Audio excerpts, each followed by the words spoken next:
Guys, you're welcome back to my channel. Hope you guys are feeling good. My name is Peterson. So guys, we're going to be checking out this video together titled Peterson and Andrew Tate on the reason for converting to Islam. So they're going to be telling us the reason why they converted to Islam, Peterson and Andrew Tate. So let's watch, guys. I can walk through London with a t-shirt saying Jesus is gay and nothing will happen to me. If I did the same thing with the Islamic prophet, I'd be dead before I got to the end of the street. Boom. Are you a shining example of the Muslim faith? Well, how hard do you shine? I don't understand the question exactly. He wants to know if you will convert to Islam. No, I'm saying that. No, that wasn't. I mean, that's the question. Well, look, I would say to some degree, it's not up to me. No, but my question was, just to remind you, the question was, if I gave you evidence that would satisfy a certain level of probabilistic. No. So you wouldn't? No, because that isn't how I evaluate the situation. How would you evaluate it? This is the crux. Well, I'm a Muslim enough to have been invited to your mosque. No, you're always invited. No, even if no, but I mean this specifically. Yeah, I mean this very specifically. You know, this is a very complicated problem. Okay. You know, when people meet me on the street, they'll say things like, I met a couple of Orthodox Jews in New York, and they said to me on the street that they call me rabbi, which was it's a hell of a thing to hear. You know. And then I have Muslim people who are listening to my biblical lectures. And, you know, they say, well, Peterson doesn't know it yet, but he's really a Muslim. And that's an honor, you know. Let's talk about proof, you know. Well, for me, the proof of faith is the attractiveness of its adherents. And that's something to think about, right? Well, are you a shining example of the Muslim faith? Well, how hard do you shine? Trying to understand the Christian doctrine of the Word and its relationship to the Jewish prophetic tradition for a long time, and I know that Christ is a central figure in Islam as well. I mean, the Christians make the claim that Christ is the Son of God, right? He's the Messiah himself, and it's very difficult, if you're going to be a Christian, not to accept that claim. And I think the notion that the free, truthful word is the fundamental redeeming force. I believe that's true. I think it's true literally, and I think it's true metaphorically, and I suspect it might be true religiously, although I'm not exactly sure what that means. And I think part of the stumbling block for me in relationship to Islam, I can understand Christianity in relationship to Judaism, but I can't understand Islam in relationship to Christ, because I understand the Christian idea that Christ was a transcendent consequence of the prophetic tradition, and the Christian insistence that his life is associated with the divinity of the Word, and that is in some sense a final statement. And so I don't understand how Islam moves beyond that and still places Christ in a place of centrality. The Muslim theology, it's a radical monotheism that even I think it transcends the monotheism of Judaism, which has some anthropomorphic elements in it that the Muslims would not accept. But generally, the Jews and the Christians agree on the theology. Rabbis, I've had many talks with rabbis, and they see Islam. In fact, Kohler says that Muslims were always seen as full proselytes of the Noahidic laws, whereas Christians were not because of the Trinity. So the Trinity is, you know, the principle of the triad is, you know, in Plato in the Timaeus talks about that. So the principle of the triad is a very powerful principle, and there are many, many trinities in the world that we see. If I had to bet on one religion as if I were betting on the stock market for the future, you have to bet on Islam. Because Muslims are intolerant. And I'm not saying that disrespectfully, because if you're tolerant of everything, then you stand for nothing. Yeah. Facts. Christians are so tolerant now. You don't believe it. They have gay pastors that I'm not even anti-gay, but if the book says don't have, like, what do you believe in now? If you're tolerant of everything, you stand for nothing. I can walk through London with a t-shirt saying Jesus is gay and nothing will happen to me. If I did the same thing with the Islamic prophet, I'd be dead before I got to the end of the street. Boom. That's how much they believe and respect. And I respect people who stick up for what they believe in. Yeah. It's not even about me believing in it. I respect them because they believe and they will defend. Muslims are the only people who will defend their religion. They will defend their beliefs. They refuse to be mocked. They refuse to be insulted. And I respect that about them. I was born in a Christian country. I was raised as a Christian. And I've always been very respectful of Islam. And it's become more and more obvious to me and more pertinent that Islam is the last religion on the planet. It's just, for me, it feels like the last religion on earth. I feel like there's no other religion. People say to me, why did you convert? And I said, I don't really feel it as a conversion.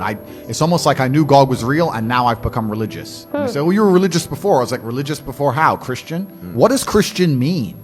Like, who's not a Christian? You go to Christian nations and everyone says they're a Christian. Look how they live their lives. Go into the average church. Is anyone actually fearful of God? Anybody?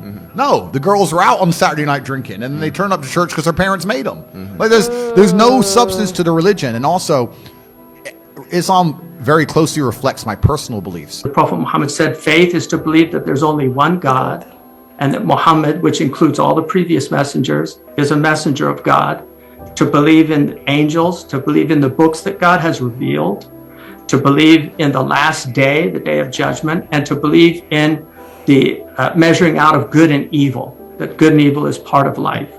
And then he said, tell me about Islam. And he said, Islam is that you make the testimony of faith, that you pray 5 times a day, that you fast Ramadan, that you pay zakat, and that you, if you're able to, you make a pilgrimage once in your lifetime to Mecca.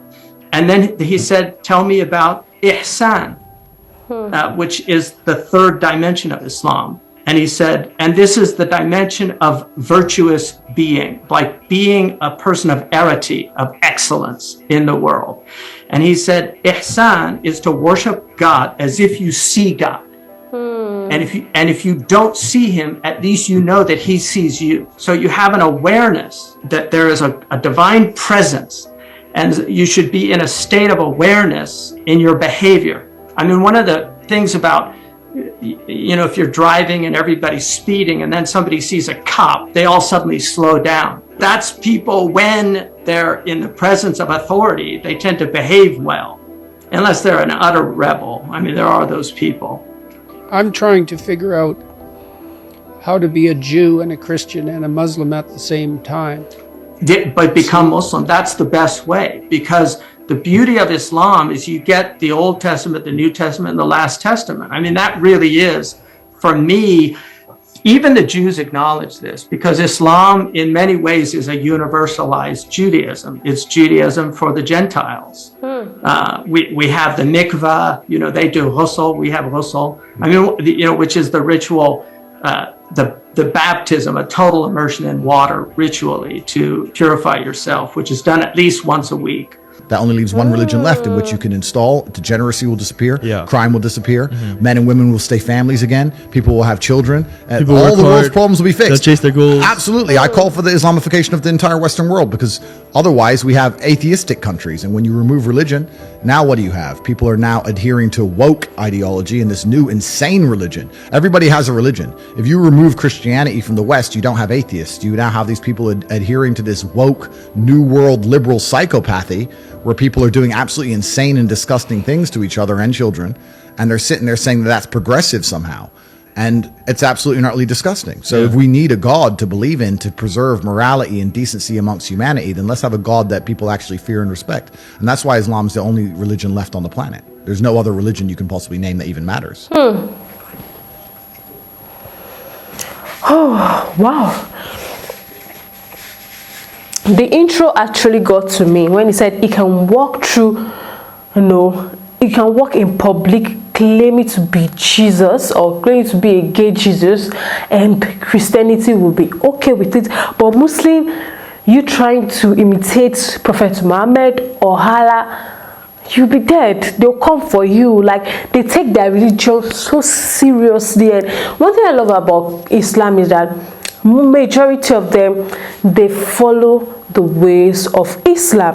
When I mean they follow the ways of Islam, they are women, they wear their hijab, even when they're going to the market, anywhere they're going to, they wear their hijab. You hardly see them in an ungodly, places, like going to parties, unless if it's an exposed Muslim. We have some few exposed Muslims that they love to party, they love to drink, they love not everybody is perfect, but majority of them, they follow the teachings of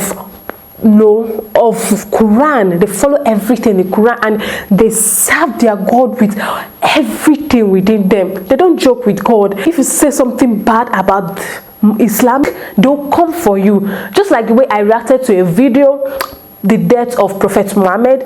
Because I'm a Christian, I never knew there was more to that video I reacted to. I never knew that a lot of things in that video were not actually true. And people came for me in my comment box. They kept on telling me, please sister, take this down, this is not true.